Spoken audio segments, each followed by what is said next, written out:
Hi friends, welcome to Reva Tasty Kitchen. இன்னைக்கு நம்ம பார்க்க போற ரெசிபி என்னன்னு பாத்தீங்கன்னா முட்டை தொக்கு தான். இப்போ இது எப்படி செய்யலாம்ன்றத பாத்துருவோம். இப்போ நான் அடுப்புல வந்து ஒரு கடாய் ஹீட் பண்ணியிருக்கேன். இதுல எண்ணெய் தாராளமா ஆட் பண்ணிக்கலாம். இந்த ரெசிபில பாத்தீங்கன்னா நம்ம வந்து இதுல தண்ணியே நம்ம சேர்க்க போறது கிடையாது. அதனால எண்ணெய் கூட கொஞ்சம் ஆட் பண்ணிக்கலாம். இப்போ எண்ணெய் நல்லா ஹீட் ஆக ஆரம்பிச்சிருச்சு. இந்த டைம்ல நான் கடுகு ஆட் பண்ணிடுறேன். கடுகு நல்லா பொரிஞ்சு வரட்டும். நெக்ஸ்ட் இது கூட ரெண்டு பெரிய சைஸ் வெங்காயத்தை பொடியா கட் பண்ணி எடுத்துர்க்கேன். இதோட ஆட் பண்ணிடலாம். இது நல்லா செவந்து வர வரைக்கும் மிக்ஸ் பண்ணி விட்டுட்டே இருக்கலாம். இப்போ இது கூட கொஞ்சமா கறிவேப்பிலை நான் ஆட் பண்ணிடுறேன். நம்ம சேனலை ஃபர்ஸ்ட் டைம் பார்க்குற வியூவர்ஸாக இருந்தால் நம்ம சேனலை மறக்காமல் சப்ஸ்கிரைப் பண்ணிக்கோங்க. அது பக்கத்தில் இருக்க பெல் ஐக்கானை கிளிக் பண்ணிங்கன்னா ஆல்ன்ற ஆப்ஷன் வரும். அதை கிளிக் பண்ணிங்கன்னா நான் தினம் போடுற வீடியோஸ்லாம் உங்களுக்கு நோட்டிஃபிகேஷனோடு வரும். முன்னத்தைக்கு வெங்காயம் நல்லா செவந்து வர ஆரம்பிச்சிருச்சு. இப்போ 4 பெரிய சைஸ் தக்காளி நான் கட் பண்ணி எடுத்துருக்கேன். இதையும் இதோட ஆட் பண்ணிடலாம். இதுக்கு தேவையான அளவுக்கு உப்பு. இதையும் நல்லா மிக்ஸ் பண்ணி விட்டுடலாம்.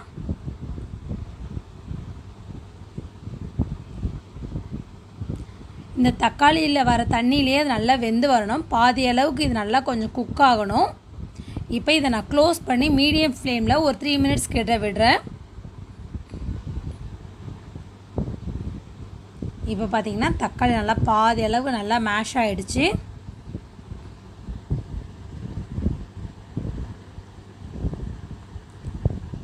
இப்போ இந்த டைமில் நான் இதோட குழம்பு மிளகாத்தூள் ஆட் பண்ணிடுறேன். நான் 2 டேபிள் ஸ்பூன் அளவுக்கு குழம்பு மிளகாத்தூள் இதில் ஆட் பண்ணுறேன்.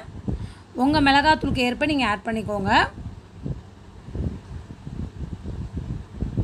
இப்போ இதை நல்லா மிக்ஸ் பண்ணி விட்டுட்டு லோ ஃப்ளேமில் ஒரு 5 மினிட்ஸ் கிட்ட நல்லா க்ளோஸ் பண்ணி வைக்கணும்.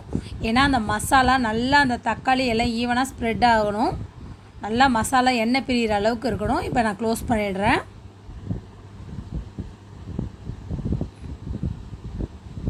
இப்போ பார்த்தீங்கன்னா நல்லா எண்ணெய் பிரிஞ்சு வர ஆரம்பிச்சிருச்சு. இன்னும் இந்த தக்காளி நல்லா மேஷ் ஆகி வரணும்.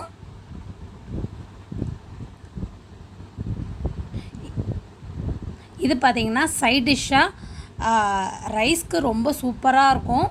ரைஸோடு போட்டு பெரட்டி சாப்பிட்றப்ப நல்லாயிருக்கும். இல்லைனா ரசம் சாதம் சாம்பார் சாதத்தோட சைட் டிஷ்ஷாக ரொம்ப சூப்பராக இருக்கும். அதோடு இல்லாமல் பார்த்தீங்கன்னா சப்பாத்திக்கு ரொம்ப அட்டகாசமாக இருக்கும் இந்த தொக்கு. இப்போ பார்த்தீங்கன்னா நல்லா மசிஞ்சிருச்சு. இப்போ இந்த டைமில் நான் முட்டை உடச்சி ஊற்றிடுறேன். நான் 3 முட்டை உடச்சி ஊற்றுறேன். லோ ஃப்ளேம்லேயே வச்சுக்கோங்க, ஹை ஃப்ளேம் வேண்டாம்.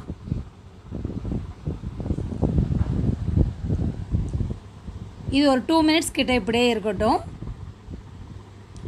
இப்போ பார்த்தீங்கன்னா பாதி அளவுக்கு குக் ஆகிடுச்சு. இதை நான் அப்படியே லைட்டாக டர்ன் பண்ணி விட்டுறேன்.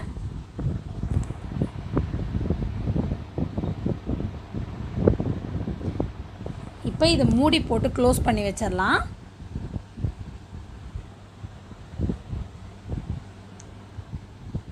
இப்போ இது இன்னொரு தடவை டர்ன் பண்ணி விட்டுருங்க. அப்போ தான் அந்த முட்டை வாசனை இல்லாமல் நல்லா ஈவனாக எல்லா பக்கமும் வெந்து வரும்.